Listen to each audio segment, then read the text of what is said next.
राम राम जी। आपका अपना YouTube channel Shashi vlogs में आप सबका स्वागत है। उम्मीद है आप सब अपने घरों में स्वस्थ होंगे, मस्त होंगे और तंदुरुस्त होंगे और खुश होंगे।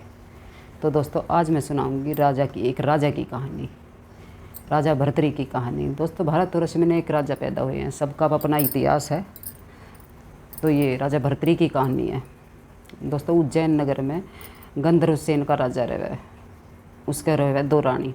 एक रानी का हुआ है राजा विक्रमादित्य और एक रानी का हुआ है भर्तृहरि। तो भर्तृहरि बड़ा हुआ है, तो समय के साथ साथ जो है दोनों जवान हो जाए है। तो बड़ा होने के कारण राजा जो है भर्तृहरि ने अपनी गद्दी पे बैठावा कि भाई अब राजा यो बनेगा। तो वहाँ की प्रजा और खुश हो जावे कि भाई राजा, क्योंकि वहाँ के लोग जो है वो राजा भर्तृहरि जो थे उनने ज़्यादा पसंद करे थे। तो वहाँ के और भी खुश हो जाएंगे भाई अब राजा भर्तृहरि बनेगा, अब प्रजा में और सुख शांति सुविधा सारी सब चीज़ की मौज हो जाएगी। तो समय आने पर भर्तृहरि की भी दो शादी हो गए, और एक शादी दो तो हो ही रही है। एक शादी राजा भर्तृहरि की हो, एक पिंगला नाम की औरत है। तो वो इतनी सुंदर और खूबसूरत रहे। एक राजा उससे इतना प्यार करे कि उसके प्यार के चक्कर में वो राजकाज का सारा काम काज भूल जाए, बस उसके पीछे ही लगा रहे। उस भाई वो पिंगला रखे।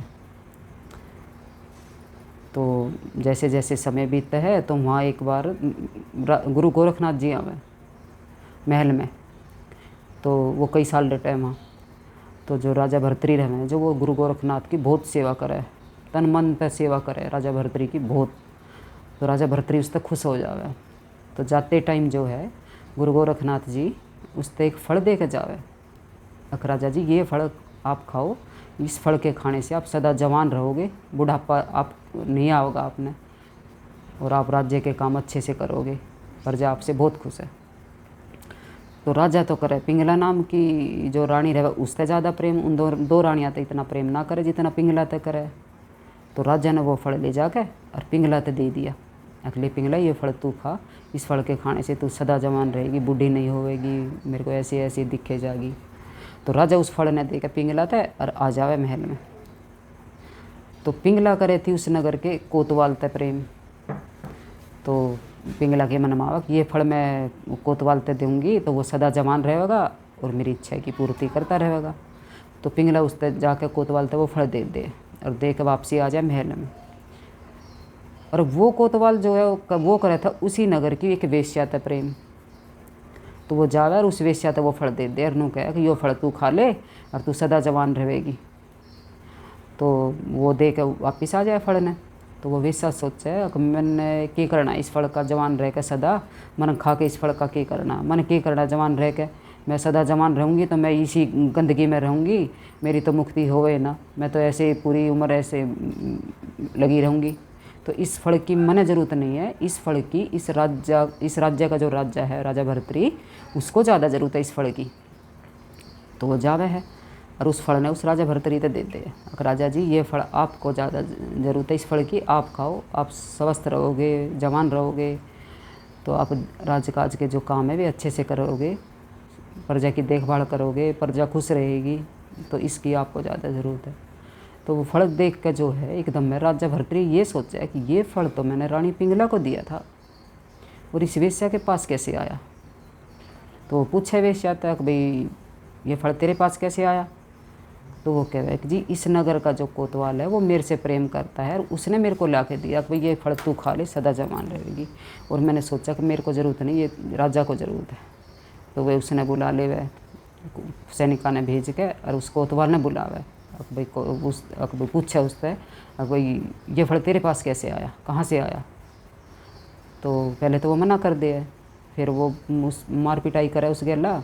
तो वहाँ भर ले जी ये फल मेरे को जो है रानी पिंगला ने दिया है और वो मुझसे बहुत प्रेम करती है।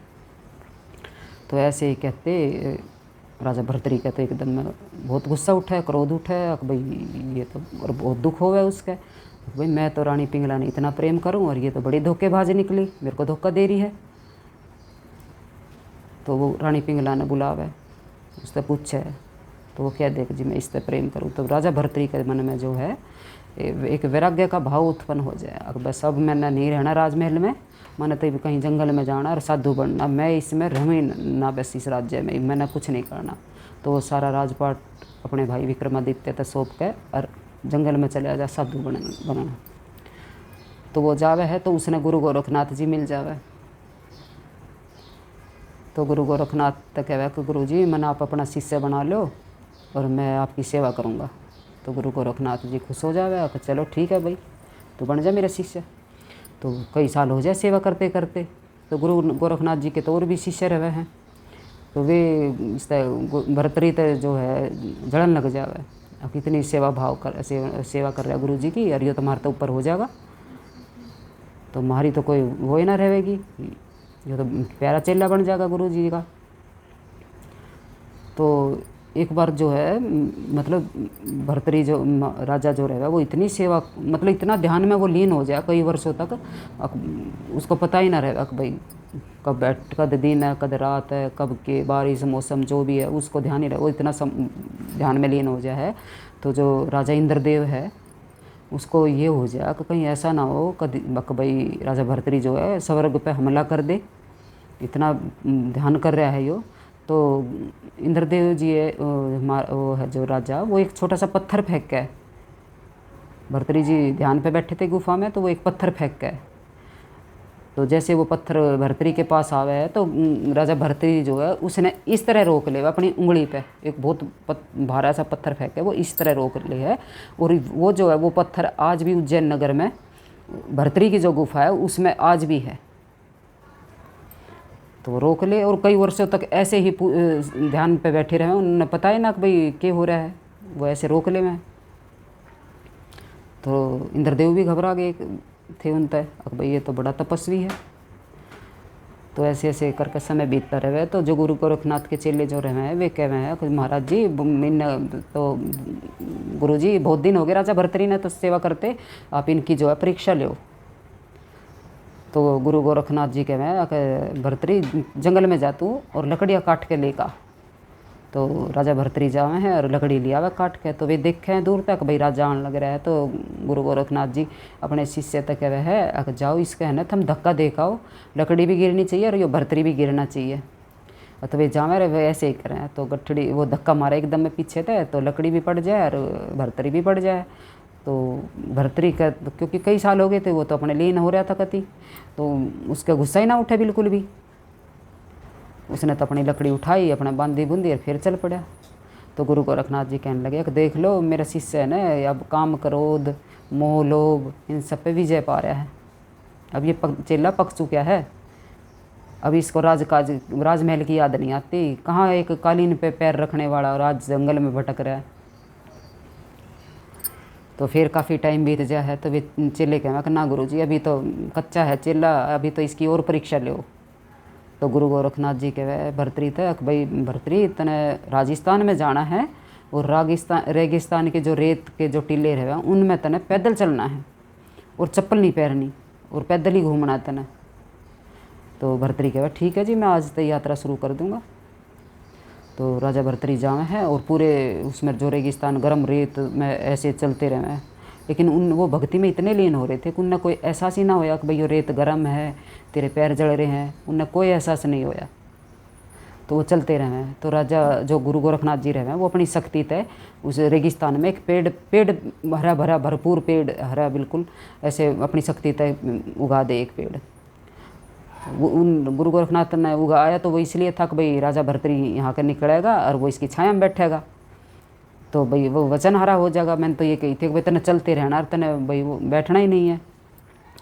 तो वो जावे है तो जैसे वो पेड़ आवे तो उसकी पेड़ के नीचे तो भर्तरी नहीं बैठा, लेकिन जैसे उसकी छाया के नीचे का वो भर्तरी जी निकले हैं तो उनके एकदम में पैर में ऐसा हो जाए जने तो आग लग गई पेड़ की छाया में चलने से, और उनके इतनी जलन महसूस हो कि वो एकदम में दूर हट जाए उस छाया तक और अपने रास्ते पे ही हो ले।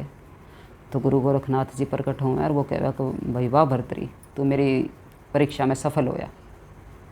तो वो ऐसे उसने ले जावे।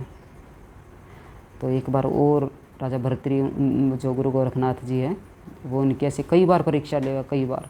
तो एक बार और परीक्षा ले शिष्य के कहने तक गुरु गोरखनाथ जी ना जी परीक्षा और ले अभी चेला पक्या नहीं। तो गुरु गोरखनाथ जी जो है ऐसे जा रहे थे, तो उनने अपनी शक्ति था और एक महल बना दिया, बहुत भारा महल बना दिया। और उस महल में राजकुमारी सुंदर सुंदर और खाना पीना मतलब इतना अच्छा बना दिया वो कि भाई किसी का भी देख के जी ललचा जाए। और राजा भर्तृहरि तक कह दिया कि जा तुम वहाँ जा उस महल में, और कुछ काम बता दिया। तो राजा भर्तृहरि गए तो उनने तो भाई अपने अब मन पे काबू पा लिया था। वो तो बहुत दूर हो गए थे मोह माया थे सब चीज़ थे।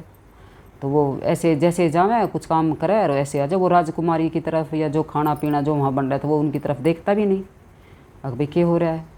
तो गुरु गोरखनाथ जी जो हैं वो बड़े प्रसन्न हो गए। भाई गुरु गोरख क्या मैं भर्तृहरि आज मैं तेरे तो बहुत खुश हूँ, तू मेरी सभी परीक्षा पर खरा उतरा है, बहुत मैं खुश हूँ आज तेरे तो बहुत। अगर भाई हाँ मेरा चेला पक्का चेला है। तो राजा भर्तृहरि का जो है एक मंदिर यहाँ अलवर ज़िले में है, एक अलवर ज़िले में एक रोड फट है, वहाँ तक शायद आध पौन घंटे का रास्ता है। वहाँ बहुत भारा मंदिर है राजा भर्तृहरि का। और वहाँ जो है भादवे में जो है वहाँ भंडारा बहुत बड़ा मेला भरा है और बहुत भारा भंडारा लगा है वहाँ इतना भारा भंडारा लगा है बस इतनी दूर दूर की दुनिया पब्लिक इतना कुछ वो है, बहुत ज़्यादा तगड़ा मेला भरा है वहाँ। कई जगह है राजा भर्तृहरि के स्थान जहाँ बहुत आज भी भर्तृहरि बहुत शान दिखाई दे रहे हैं राजा भर्तृहरि। और जो मंदिर है राजस्थान अलवर ज़िले में, उसके पीछे एक कुआं है जहाँ कभी गुरु गोरखनाथ जी ने कहीं तपस्या कर रहे थे, उनने जो है वहाँ चिमटा भगा कर मारा था एक। और वो बहुत दूर आकर पड़ा था ये चिमटा वहाँ। और वो जो जहाँ चिमटा गड़ा था वहाँ गंगा मैया निकल रही है, गंगा जल मतलब गंगा है वहाँ। तो आज पहले तो वो खुला ही था वो कुआं, लेकिन आज तो वो ऐसे उस कुएं के ऊपर जाड़ वो ढक रखा है, लेकिन वो चिमटा आज भी वहीं गड़ा है। बहुत शक्ति है वहाँ उसके अंदर। और इतना निर्मल पानी, इतना साफ़ सुथरा ठंडा जल रहे वहाँ, बहुत अच्छा है। तो दोस्तों ये थी मेरी सुनाई हुई कहानी। अगर आपको पसंद आई हो तो प्लीज़ लाइक शेयर सब्सक्राइब करिएगा। जय माता दी।